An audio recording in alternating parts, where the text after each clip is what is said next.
நிகழ்ச்சியை தொடர்ந்து பாருங்கள், சப்ஸ்கிரைப் செய்து பாருங்கள். நாகபந்தம் அப்படின்ற ஒரு தெலுங்கு திரைப்படம் தமிழில் மொழி மாற்றம் செய்யப்பட்டு ஓடிட்டு இருக்கு. இந்த படத்தோட கதை என்ன அப்படின்னா, ஒரு இமயமலையில இருக்கிற ஒரு குகைக்குள்ள வந்து 2 பேர் இறங்குறாங்க, கயிறு கட்டி இறங்குறாங்க. அந்த 2 பேரும் உள்ள இறங்கும் போது வழி தவறி ஒருத்தரும் ஒரு பக்கமா போறாங்க. அது ஒரு பயங்கரமான ஒரு குகை. அந்த குகையில வந்து பல அமானுஷங்கள் நிறைந்த குகை மாதிரி காட்டுறாங்க. அங்க ஒருத்தர் போய் என்ன பண்றாரு, அவர் தான் வில்லன், இந்த படத்தோட மெயின் வில்லன். அவர் என்ன பண்றாரு, போயிட்டே இருக்கும்போது அங்க ஒரு வயசான தாத்தா வந்து என்ன பண்றாரு, பல கிளைகளுக்கு இடையில வந்து மாட்டிக்கிட்டு, ஒரு மாய கிளைகள் நம்ம நடுவில் மாட்டிக்கிட்டு கண்ணை மட்டும் காட்டுறாங்க. கண்ணை காட்டுறாங்க. அவரு ரொம்ப ஒரு தழுத்தழுத்த குரல்ல வந்து இவரோட பேரை விட்டு கரெக்டா கூப்பிடுறாரு. அந்த வில்லனோட பேரை கரெக்டா கூப்பிடும்போது வில்லன் ஆச்சரியம் என்ன, நம்ம பேரை இவர் கரெக்டா சொல்றாரு அப்படின்ட்டு. அப்போ அவர் சொல்றாரு, நீ போன பிறவில வந்து நீ நானும் ஒன்னாதான் இருந்தோம். நான் ஒரு சின்ன ஒரு சிக்கலால இங்க வந்து கிட்டத்தட்ட 200-250 வருஷமா இங்க மாட்டிட்டு இருக்கிறேன். நீ உடனடியா போய் நான் சொல்ற விஷயத்தை எடுத்துட்டு வா, நீயும் நானும் சேர்ந்து இந்த உலகத்தை ஆளலாம் அப்படின்னு சொல்லிட்டு அவனுக்கு சொல்றாரு. அப்ப இவங்க கூட வந்து இன்னொருத்தர் என்ன பண்றாருன்னா, அந்த பக்கமா வேற பக்கமா திசை மாறி போகும்போது அங்க ஒரு புக் ஒண்ணு இருக்கு. அந்த புக்கை எடுத்துட்டு 2 பேருமே என்ன ஆயிடுறாங்க, மேலே ஏறி வந்துடுறாங்க. ஆனா இந்த வில்லனுக்கு வந்து இந்த இன்னொரு புக் எடுத்தா இருப்பாருங்க, அவன் எங்க இருக்கான்னு தெரியாது. இவனுக்கும் இந்த புக் எடுத்தவனுக்கும் வந்து வில்லன் எங்க இருக்கான்னு தெரியாது. நேரா புக் எடுத்தவன் ரொம்ப நல்லவன் போல இருக்கு.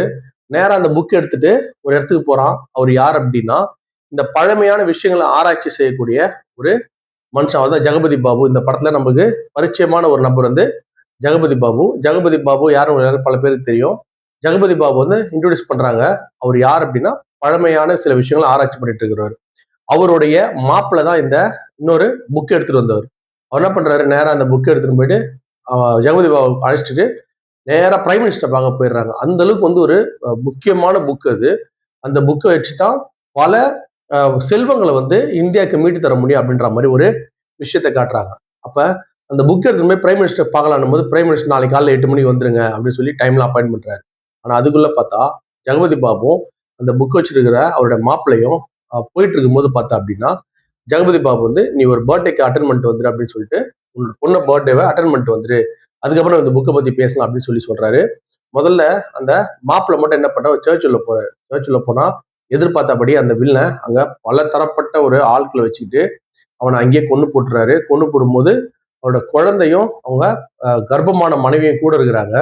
அவங்க 2 பேரையும் வந்து துடிக்க துடிக்க அந்த மனைவியும் இந்த வில்லனையும் சாவடிச்சிடுறாங்க. என்ன கேட்டு சாவடிக்கிறாங்க அந்த வில்லன் வந்து மனைவியும் அந்த மாப்பிள்ளையும் சாவடிச்சிடுறாங்க. எதை கேட்டு சாவடிக்கிறாங்கன்னா, அந்த புக் எங்க, அந்த புக் எங்கன்னு கேட்டே சாவடிக்கிறாங்க. அப்போ அந்த குழந்தை வந்து பாருங்க, அந்த சின்ன குழந்தை, அந்த குழந்தை என்ன பண்ணுது, அவங்க தாத்தா தான் வந்து ஜெகபதி பாபு. அவர் அப்பதான் உள்ள வருவாரு. ஒரு கையில காலில் வந்து அந்த புக்கை வாங்கி எடுத்துன்னு போயிட்டு அவன்கிட்ட கொடுத்துட்டு எங்க 2 பேரை விட்டு எங்க 2 பேரையாவது விட்டுருங்கன்னு சொல்லி கெஞ்சி அவங்க 2 பேரும் மட்டும் தப்பிச்சிருவாங்க. இதுதான் படத்தினுடைய முதல் ஒரு சிறு பகுதி. அதுக்கப்புறம் பாத்தீங்கன்னா அப்படியே அந்த கதை அங்கிருந்து நேரா ஹீரோக்கு ஷிஃப்ட் ஆகுது. ஹீரோ என்ன பண்றாரு, ஒரு பெரிய ஒரு பழமையான ஒரு இடம், ஒரு கிராமம் மாதிரி வச்சுங்களேன். அந்த இடத்துல வந்து இயற்கை வளங்கள் பொங்கும் ஒரு ஒரு இடத்துல அவர் இருக்கிறாரு. எப்பயும் போல அவர் ஒரு அனாதை. அவருக்கு வந்து ஒரு தங்கச்சி இருக்கு. அந்த தங்கச்சி அவரு உயிருக்குயிரா வந்து அந்த தங்கச்சி வந்து அவர் வளர்க்கிறாரு. எல்லா மொத்த பாசத்தை தங்கச்சி மேல குட்டி வளர்க்கிறாரு. அவர், அவங்க அம்மா, அவன் தங்கச்சி 3 பேர் இருக்கிற அந்த இடத்துல அவங்களுக்கு சில சொந்தக்காரெல்லாம் இருக்காங்க. அந்த சொந்தக்காரெல்லாம் சேர்ந்துட்டு இவரோட தங்கச்சி வந்து கல்யாணம் பண்ணிக்கணும்னு சொல்லி ஆசைப்படுறாங்க. ஆனா அந்த தங்கச்சி வேற ஒருத்தர் காதலிக்குது. இந்த மாதிரி பல அற்புதமான விஷயங்கள் இந்த மாதிரி காட்சிகள் போயிட்டே இருக்கும். பாக்குறவங்க நம்ம வந்து கொஞ்சம் கொஞ்சம் கொஞ்சம் முன்ன பின்ன பார்த்துதான் அதை பார்க்கணும். கொஞ்சம் அட்ஜஸ்ட் பண்ணி தான் பார்க்கணும். இந்த காதல் காட்சிகள், இந்த அண்ணன் தங்கச்சி பாசம்லாம் கொஞ்ச நேரம் அப்படியே படம் ஓடிட்டே இருக்கிறாங்க. இந்த அண்ணன் தங்கச்சியை தவிர மத்தவங்க எல்லாம் வந்து இவருக்கு, அதாவது மத்தவங்க சொந்தக்காரர், ஏன்னா வந்து அனாதன்னு தெரியும் இல்லையா, அனாதன் ஒரு குடும்பத்தை ஏத்துக்க முடியாது சொல்லிட்டு அவருக்கு அந்த குடும்பத்துல பிறந்த மத்தவங்க எல்லாம் வந்து இவர் மேல ரொம்ப காண்டா இருக்கிறாங்க. அப்போ இந்த பொண்ணுக்கும் இந்த அத்தை பையனும் வந்து லவ் பண்றாங்க. அத்தை பையன் லவ் பண்றான். ஆனா இந்த பொண்ணு வேற ஒருத்தர் லவ் பண்ணுது. அதனால அந்த அத்தை பையன் வந்து இந்த பொண்ணு எப்படின்னா அடையணுன்ற ஒரு ஆசையோட அப்படி சுத்திட்டு இருக்கிறான். இது ஒரு பகுதி. மொத்தம் முதல்ல ஒரு பகுதி ஜெகபதி பாபு பகுதி ஒண்ணு ஹீரோ பகுதி. இப்ப 3வது ஒரு பகுதி என்ன அப்படின்னா, நம்ம ஸ்ரீரங்கபுரம் அப்படின்ற ஒரு பெரிய, நம்ம ஸ்ரீரங்கம் மாதிரி கோயில் அது ஸ்ரீரங்கத்தை தான் சொல்றாங்களா இல்ல வேற எந்த கோயிலை சொல்றாங்கன்னு தெரியல. அந்த இடத்துல காட்டப்பட்ட காட்சிகள் வந்து உண்மையா பார்க்கும்போது நம்மளுக்கு பக்தி பரவசத்தை உண்டு பண்ற மாதிரி ரொம்ப சூப்பரா எடுத்திருந்தாங்க அப்படின்றது எந்த மாற்று கருத்தும் கிடையாது. அதுக்கு முன்னாடி காட்டுறதெல்லாம் கொஞ்சம் அப்படி கொஞ்சம் நம்ம பார்க்கும்போது கொஞ்சம் மேஜிக் மாதிரி இருந்தா கூட அந்த கோயில் சம்பந்தப்பட்ட விஷயத்த காட்டும்போது உண்மையா வந்து அருமையா இருந்தது. அந்த அந்த ஒரு பர்டிகுலர் போர்ஷன் இந்த படத்துல ரொம்ப சூப்பரா இருந்தது. அந்த இடத்துல வந்து ஒரு பட்டர் இருப்பாரு, அது அந்த பூஜாரி கோயிலுடைய அர்ச்சகர் சொல்லுவோம் இல்லையா, அவர் இருப்பாரு. அவருக்கு தான் அந்த கோயிலுக்கு திறக்கக்கூடிய சாவி, அது எல்லாமே வந்து அவர்கிட்ட தான் வந்து இருக்கும். அப்ப அந்த சாவியை வந்து அவரை தவிர வேற யாருமே யூஸ் பண்ண முடியாது. அந்த சாவியை திறந்தா அங்க ஸ்ரீரங்கர் வந்து படுத்த போஸ்ட்ல இருப்பாரு. அவருக்கு வந்து தாமரை போன்ற ஒரு உருவத்துல வந்து ஒரு அம்மாவுடைய ஒரு உருவம் பொறிச்ச ஒரு தங்க இது ஒண்ணு இருக்கும். அதுதான் வந்து இந்த படத்துல ஒரு முக்கியமான ஒரு விஷயமா அந்த படத்துல வந்து எடுக்கப்பட்டிருக்கு. அந்த தங்க விக்கிரகம் நம்ம மைண்ட்ல வச்சுப்போம். அந்த தங்க விக்கிரம் ஒரு கையளவு சைஸ் கூடிய அந்த தங்க விக்கிரம் தான் இந்த படத்துக்கு ரொம்ப முக்கியமான மூலப்பொருள். அந்த தங்க விக்கிரகத்தை கையளவு உள்ள அந்த சின்ன தங்க விக்கிரகத்தை காக்கும் பொறுப்பு வந்து அந்த அர்ச்சகர்கிட்ட இருக்கு. அதுக்குண்டான சாவி, அதுக்கு எல்லாமே வந்து அவர்கிட்ட மட்டும்தான். வேற யாருமே என்ன பண்ண முடியாது, அதை ஹேண்டில் பண்ண முடியாது. அப்போ அவர்கிட்ட வந்து 2 பெண்கள் வந்து அவர்கிட்ட வந்து அசிஸ்டன்ட், அதாவது அந்த நம்ம திருநாமங்கள்லாம் கத்துக்கூடிய, வேதங்கள் கத்துக்கூடிய 2 மாணவர்களா 2 பேர் வராங்க. முதல்ல ஒரு லேடி வந்துடுறாங்க, அப்புறம் இன்னொரு லேடி வராங்க. அவங்களுக்கு வந்து அவர் சில விஷயங்கள் வந்து சொல்லி கொடுத்துட்டு இருக்கும்போது, அதுல புதுசா வந்த லேடி என்ன பண்ணுதுன்னா, வந்து ஒரு 2, 3 நாள் தான் ஆகுது. அந்த லேடி வந்து அவர் எப்படி இதை திறக்கிறாரு எல்லாமே பார்த்து பார்த்து அப்படியே அப்சர்வ் பண்ணுது. ஒரு நைட்ல என்ன ஆகுது அப்படின்னா, ஒரு திருவிழா நடந்து முடிஞ்ச நைட்ல அந்த பொண்ணு என்ன பண்ணுது, அந்த சாவிய திருடி எடுத்துட்டு போயிட்டு, அந்த யாருக்கும் தெரியாம திருடி, அந்த கையில உள்ள தங்க விக்கிரகத்தை அங்கிருந்து திருடிட்டு அது மாட்டு ஓடிடுது. வெளியில வந்து அது யார்கிட்ட கொடுக்குதுன்னா, ஜெகபதி பாபுட்ட கொடுக்குது. இதெல்லாம் ட்விஸ்ட். ஜெகபதி பாபுட்ட ஏன் இவங்க கொடுக்குறாங்க அப்படின்னா, படத்துல அடுத்தடுத்த காட்சி உங்களுக்கு தெரிய வரும். ஜெகபதி பாபு என்ன பண்ணுவாரு, அந்த தங்க விக்கிரகத்தை எடுத்துட்டு ஓடுவாரு. ஓடும்போது பார்த்தா பல நாகப்பாம்புகள் வந்து அவரை துரத்தும். அது எப்படின்னா, அந்த தங்க விக்கிரகம் அந்த கோயிலை விட்டு போக முடியாத மாதிரி எத்தனையோ முறையில தடுக்குங்க. ஆனா எல்லா பாம்புகிட்ட இருந்து எஸ்கேப் ஆகி கார்ல இருந்து பாம்புகள்லாம் பிடிச்சி காரை குத்தும் போது அவர் என்ன பண்றாரு, கார்ல இருந்து கீழே விழுந்து அந்த பக்கமா வந்து அந்த சின்ன தங்க விக்கிரகம் வந்துடும். மறுபடியும் அதை எடுத்துக்கிட்டு ஒரு ஃபிளைட் ஏறி போவாரு. ஃபிளைட் ஏறி போகும்போது பார்த்தா கருடர் அங்கிருந்து வந்து கருடர் வந்து தாக்கி அந்த ஃபிளைட்டை தாக்கி அந்த ஏரோப்ளேன் வந்து பெரிய அருவியில ஒரே ஒரு மரம் இருக்கும். அந்த மரத்துல போய் தொத்தின அந்த ஏரோப்ளேன் நிற்கும். உள்ள வந்து ஜெகபதி பாபு டிரைவர் 2 பேர் மட்டும் இருப்பாங்க. டிரைவர் மொத்தமா எரிஞ்சு போயிருப்பாரு. 3ஆவது சீன் மெயின் சீன் கட்டு. அப்படியே அங்கிருந்து இங்க வந்தீங்க அப்படின்னா நம்ம ஹீரோ காட்டுறாங்க. ஹீரோ வந்து அவன் தங்கச்சி கல்யாணத்துக்காக அவருக்கு ரொம்ப காசு தேவைப்படுது. ஏற்கனவே அந்த குடும்பம் ரொம்ப பேர் கடன் வாங்கியிருப்பாங்க. ஸோ கடனை அடைக்கணும், கல்யாணத்துக்கு காசு வேணும் அப்படின்ற மாதிரி சூழல் இருக்கும்போது அந்த ஹீரோவுடைய அந்த பிடிக்காத சொந்தக்காரர் இருக்காங்க பாருங்க, அதுல ஒருத்தர் என்ன பண்றாரு அப்படின்னா, ஒரு 3 பேர் இட்டுன்னு வர்றாரு. இந்த 3 பேரை நீங்க அழைச்சு எடுத்துட்டு போயிட்டு அந்த மரத்துல தொங்கிட்டு அந்த ஃபிளைட் இருக்கு பாருங்க, அந்த இடத்துல எடுத்துன்னு போய் விட்டுட்டீங்க அப்படின்னா நீ கேட்கிற காசு உனக்கு வந்துடும், உன் தங்கச்சி கல்யாணத்தை நீ பண்ணிடலாம், கடனை அடைச்சிடலாம் அப்படின்ற மாதிரி ஐடியா கொடுக்குறாரு. உடனே ஹீரோ என்ன பண்றாரு, அது எவ்வளவு பெரிய ரிஸ்கான வேலையா தான் நான் செய்யறேன் அப்படின்னு சொல்லிட்டு அந்த இடம் ரொம்ப ஆபத்தான இடம் சொல்றாங்க. இருந்தாலும் அவர் ரிஸ்க் எடுத்து என்ன பண்றாரு, அவங்கள படகுல அழைச்சிட்டு போறாரு. படகுல அழைச்சிட்டு போகும்போது பாத்தீங்கன்னா அங்க அப்படியே பயங்கரமான சில விஷயங்கள்லாம் காட்டுவாங்க. பாம்பு கீம்பு எல்லாமே பாம்பு தான். பாம்பு முதல்ல இதுல எல்லாமே வரும், பெரிய அருவி வரும். அந்த காட்சியெல்லாம் மீறி ஏறி போயிட்டு அவரு அந்த ஏரோப்ளேன்ல இருந்து அந்த அந்த தங்க விக்கிரகத்தை வந்து எடுக்க முயற்சி பண்ணுவாரு. அப்புறம் பார்த்தா அது அவர் எடுக்கிறதுக்குள்ள அப்படியே கீழே விழுந்துருவாரு. கீழே விழும்போது அந்த தங்க விக்கிரமும் அப்படியே கடல்ல வந்து கீழே விழுந்துரும். எல்லாம் இந்த கூட வந்தவங்களாம் அப்படியே முயற்சி பண்ணுவாங்க. ஆனா யாருமே இந்த தங்க விக்கிரத்தை எடுக்க முடியாது. ஒரு கட்டத்துல முதல்ல வந்து எல்லாரும் அடிச்சு சாவடிச்சிடும். ஹீரோ மட்டும் தப்பிச்சு என்ன பண்றாரு, கரையில வந்து விழுந்து கிடக்குறாரு. இது ஒரு கட்டு. அப்படியே அங்க பின்னால வந்தோன்னு சொன்னா அந்த அர்ச்சகர் கூட அந்த 2 பேர் இருந்தாங்க பாருங்க, 2 ஹீரோயின், அதுல 2 பெண்கள். அதுல ஒரு பெண்ணு தான் திருடிச்சு நம்ம பார்த்தோம். இன்னொரு பொண்ணு என்ன பண்றாங்க அப்படின்னா, அந்த தங்க விக்கிரத்தை நான் எப்படின்னா அழிச்சு எடுத்துட்டு வருவேன்னு சொல்லிட்டு அந்த அர்ச்சகர்கிட்ட வந்து ப்ராமிஸ் பண்ணிட்டு எல்லா இடமும் தேடுறாங்க. தேடும்போது பார்த்தா இவர் மட்டும்தான் அந்த இடத்துல வந்து விழுந்து கிடக்குறாரு. அந்த பெண் அங்க எப்படி வந்ததுலாம் உங்களுக்கு தெரியாது. ஆனா இப்படியே தேடி கண்டுபிடிச்சு அங்க வந்துட்டு வந்தா அந்த இவர் மட்டும் ஹீரோ மட்டும் விழுந்து கிடக்குறாரு. ஹீரோ என்ன பண்றாங்க, அப்படியே அழகா தூக்கின்னு போயிட்டு ஒரு இடத்துல ஹாஸ்பிட்டல் உட்காரு, அந்த காலத்து ஒரு மருத்துவமனை மாதிரி ஒரு இடம், இல்ல அந்த இயற்கை மருத்துவம் பண்ற இடத்துல பறிச்சு அவர் உடம்பெல்லாம் சரி பண்ணிக்கிறாங்க. அங்க ஆட்டோமேட்டிக்கா அந்த பொண்ணுக்கும் இவருக்கும் காதல் வந்துடுது. இது ஒரு பக்கம். அந்த காதல் வரும்போதே அந்த பொண்ணு என்ன பண்றாங்க, இந்த மாதிரி நான் இந்த மாதிரி தங்க விகிதத்தை மிஸ் பண்ணிட்டேன், நீ பாத்தியான்னு கேட்டு நான் பார்த்தேன், இந்த கடல்ல தான் நான் பார்த்தேன் அப்படின்னு சொல்றாரு. அதுக்குள்ள அவங்க தங்கச்சி கல்யாணம் நெருங்கிடுது. 2 நாள்ல தங்கச்சி கல்யாணம் பண்ணோம். உடனே என்ன பண்ண, கல்யாணத்தை முடிச்சுதான் நம்ம தேடலாம் அப்படின்றாரு. அப்போ அந்த தங்கச்சி கல்யாணத்துக்கு இந்த பெண்கள் எல்லாம் டான்ஸுன்னு ஆடி ஆட்டம் பாடி எல்லாம் டான்ஸ் ஆடி இருக்கும் போது அப்படியே திடீர்னு பார்த்தா தாலி கட்டுற நேரத்துல வந்து அந்த பெண்ணை விரும்பின அந்த மாமா இருப்பார் பாருங்க, அத்தை பையன், அவர் ஒரு ஒரு 1000 பேர் இட்டுன்னு வருவார். 100 பேர் 1000 பேர் இட்டுன்னு வந்து என்ன பண்றாரு, அந்த பொண்ணோட மாப்பிள்ளை சாவடிக்கிறாரு, அவங்க அம்மாவை சாவடிக்கிறாரு, அவங்க அப்பாவை சாவடிக்கிறாரு, எல்லாரும் சாவடிக்கிறார். அவர் கூட சேர்ந்து யார் வராங்கன்னு பார்த்தா அந்த மெயின் வில்ல முத காமிச்சான் பாருங்க, அந்த வில்ல இங்க வந்து நிக்கிறாரு. அந்த வில்லனை இவனும் ஒண்ணு சேர்ந்துன்னு அந்த குடும்பத்தை துவம்சம் பண்றாரு. துவம்சம் எல்லாம் சாவுதான். எல்லாருக்கும் கத்தி குத்தி எல்லாம் விசிறி அடிக்குது. இவர் ஹீரோ கொஞ்ச நேரம் சண்டை போடுறாரு. ஆனா கொஞ்ச நேரத்துல பார்த்தா சங்கிலி எல்லாம் போட்டு அவரை பிடிச்சி வச்சிடறாங்க. எல்லாம் சண்டை கிண்டெல்லாம் போட்டு சண்டைலாம் ஒண்ணுமே அங்க வேலை. எல்லாரும் கொண்டு முடிச்சதுக்கு அப்புறமா ஹீரோக்கு வந்து வீரம் வரும். அவர் வீரர் தான் அவர். இருந்தாலும் அவர் அது வரைக்கும் இருக்கிற மக்களை அவருடைய குடும்பத்தை எதுவுமே காப்பாத்தி இருக்க மாட்டாரு. எல்லாம் செத்ததுக்கு அப்புறமா அவர் எல்லாரும் அடிச்சு ஓட விடுவாரு. ஓட விட்டோன்னா அப்படியே அவர் நிற்பாரு. நிற்கும் போது அவருக்கு பெரிய ஒரு பேக்ல வந்து ஒரு பெரிய சிவன் மாதிரி ஒன்று பின்னாடியே காட்டினோன்னா படத்தினுடைய இன்டர்வல் பிளாக் வந்துதான் வந்துடுது. இது வரைக்கும் இந்த படத்துல ஒரு 4ல இருந்து 5 ஒரு முக்கியமான காட்சிகள் தான். அதுக்கு கிட்டத்தட்ட 1.5 மணி நேரம் டைம் எடுத்திருக்கும். அதுல ஒரு சில காட்சிகள் வந்து நம்ம உண்மையா வந்து மெய்சிலிருக்க வச்சிருக்கோம். அது அந்த நம்ம பெருமாளை காட்டக்கூடிய அந்த காட்சிகள்லாம் வந்து ஒரு நம்முடைய சைவம் வைணவம் இனத்தை சார்ந்தது ஒரு மிகப்பெரிய ஒரு விஷயமா இருக்கும். அது பார்க்கும்போது நம்மளுக்கு பார்க்க அவ்வளவு ஒரு சந்தோஷமா இருந்தது, அவ்வளவு ஒரு நல்லா இருந்ததுன்னு சொல்லலாம் அந்த காட்சி அமைப்புகள்.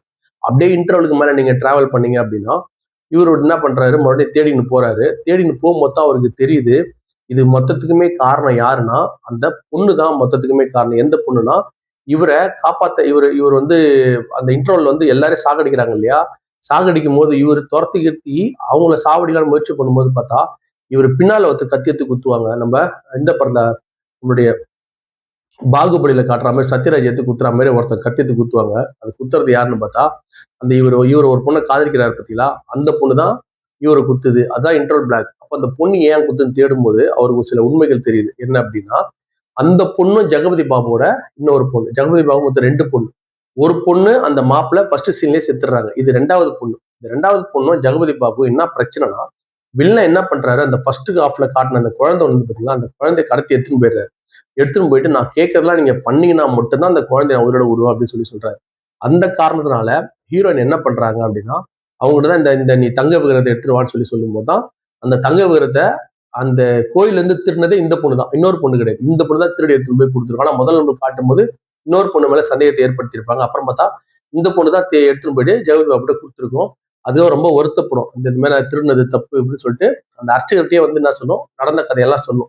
இந்த மாதிரி அந்த குழந்தை கடத்தி வச்சுட்டாங்க, அது கண்டிப்பா வேணும், இன்னும் என்னுடைய அக்கா பொண்ணு வந்து கொண்டுடுவேன்னு சொல்றாங்க, அதனாலதான் இந்த மாதிரி பண்ணலாம் அர்ச்சகர்கிட்ட சொல்றாங்க. உடனே அர்ச்சகர் என்ன பண்றாரு, அப்படியாம்மான்னு சொல்லிட்டு சரிம்மா அப்படின்னு சொல்லி ரொம்ப சாதாரணமா இருக்கும் காட்சிகள்லாம். நீங்க காட்சி அமைப்புகள் பிரம்மாண்டமா இருக்கும். ஆனா நடிப்பு கிடிப்பு எல்லாம் பாத்தீங்கன்னா ரொம்ப சாதாரணமா இருக்கும்.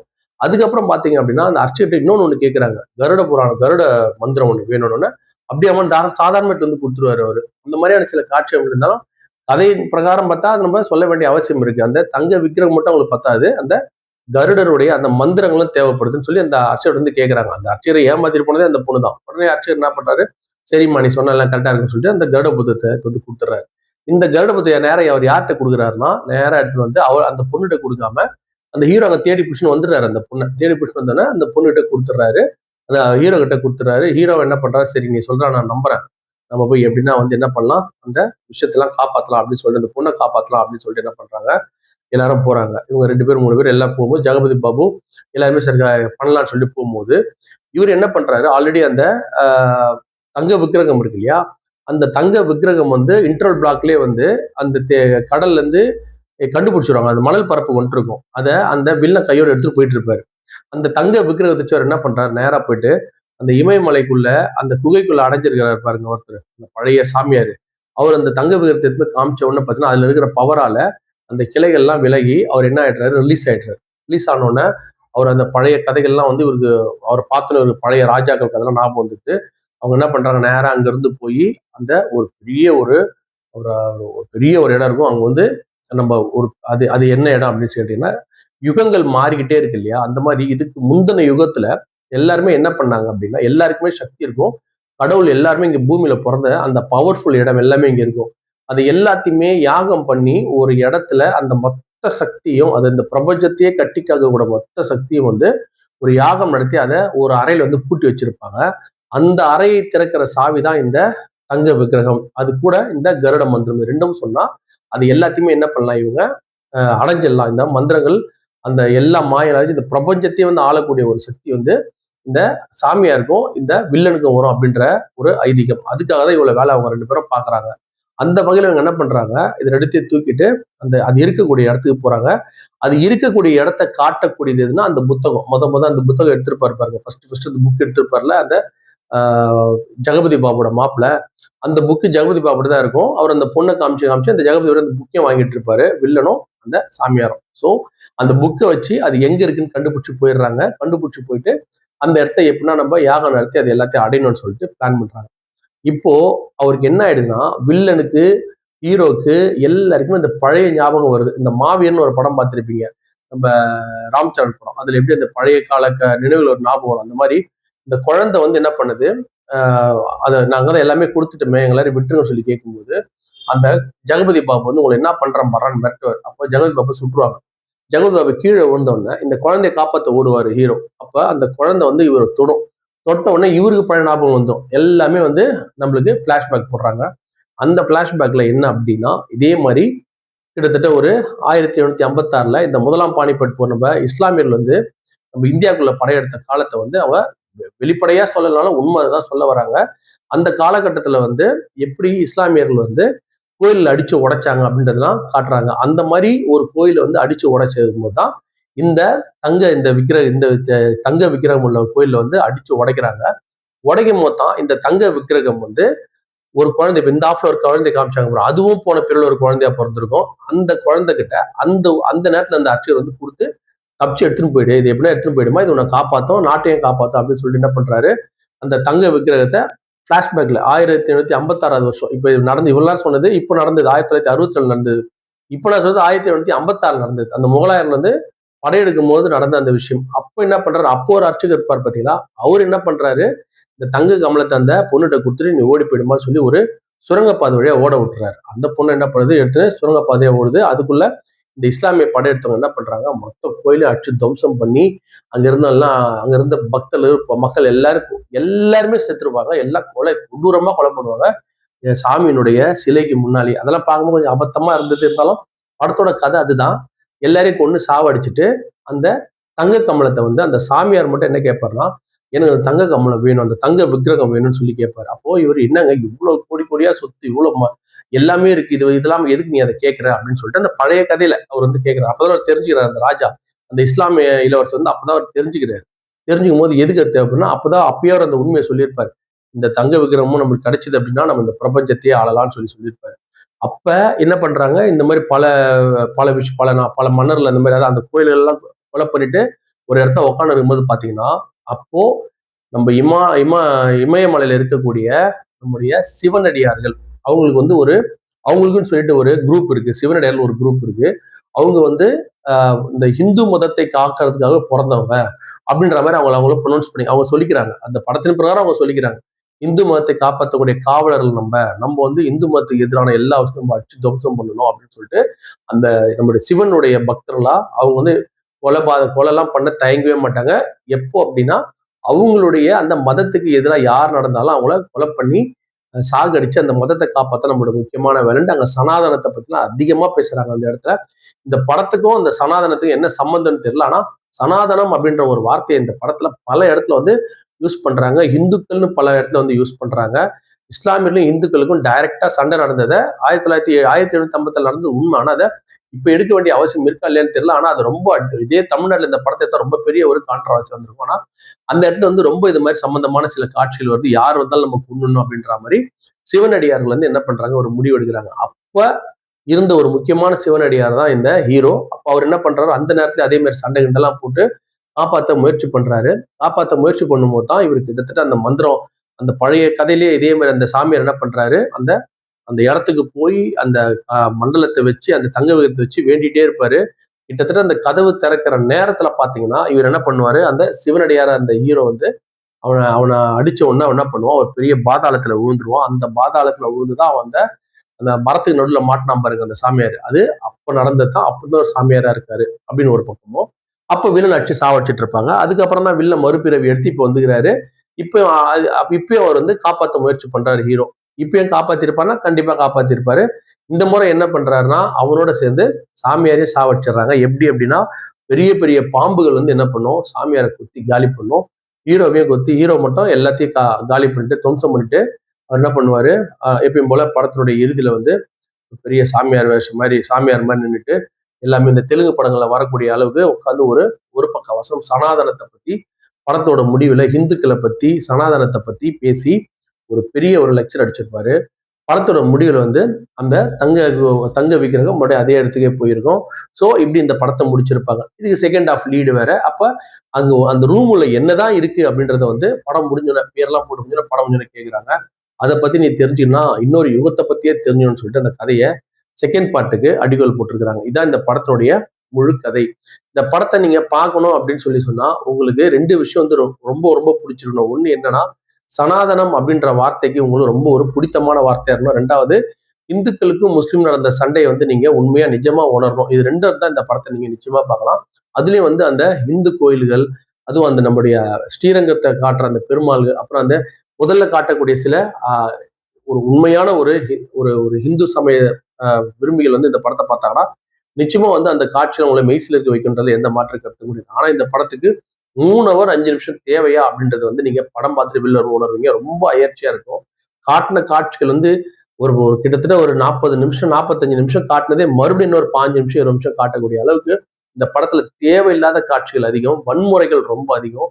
ஹீரோன்றவர் வந்து கிட்டத்தட்ட அட்லீஸ்ட் வந்து யாருன்னா ஒருத்தர் 2 பேர் காப்பாத்தி கூட பரல. அப்பயும் குடும்பத்துல எல்லாம் செத்துருவாங்க, இப்பயும் குடும்பத்துல எல்லாம் செத்துருவாங்க. இவர் மட்டும்தான் வந்து தனியா இருப்பார். கேட்டா அவர் சிவனடியார். அவர் வாழ்ந்த வாழ்க்கைக்கு ஒரு அர்த்தம் தேவை அப்படின்னு இந்த மாதிரிலாம் சொல்லுவாங்க. படத்தை பொறுத்த வரைக்கும் பாத்தீங்கன்னா ரொம்ப கண்ட்ரோல் பண்ணி ஒரு தடவை பார்க்கலாம். மற்றபடி அதுவும் நான் சொன்ன ஆட்கள் மற்றபடி மற்றவங்களாம் போய் பார்க்கணுமா அப்படின்னா இந்துக்கள் இல்லாம மற்றவங்க போக வேண்டிய அவசியம் இல்லை. இந்துக்கள்லயே வந்து இந்த இறைவனை ரொம்ப விரும்புறவங்க வந்து என்ன பண்ணலாம், அந்த ஒரு அங்கங்க சில காட்சிகள் உங்களுக்கு மெய்சிலிருக்கு. ஆனா படம் முழுக்க உங்களை வந்து மெய்சிலிருக்க வைக்குமா, இல்ல படம் முழுக்க உங்களுக்கு பிடிக்க மாட்டேது ஒரு மிகப்பெரிய கேள்விக்குறி. இந்த படம் வந்து ஒரு பக்கா தெலுங்கு மெட்டீரியல் தமிழுக்கு செட் ஆகுமா அப்படின்றது ஒரு மிகப்பெரிய கேள்விக்குறி.